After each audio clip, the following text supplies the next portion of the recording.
Want to add a border to your design in Canva?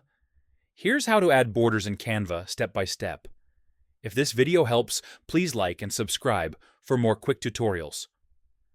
Open your Canva design. From the left menu, click Elements. In the search bar, type rectangle and add it to your canvas. Stretch the rectangle so it fits around your design like a frame.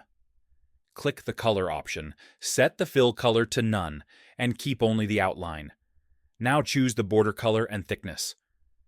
You've added a clean, perfect border around your design. You can also use lines. Add 4 lines, rotate and position them around the edges. This works, but takes more time.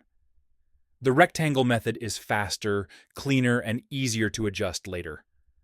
Borders are great for posters, thumbnails, social media posts, print designs. And that's it. That's how to add a border in Canva. Subscribe for more Canva design tips.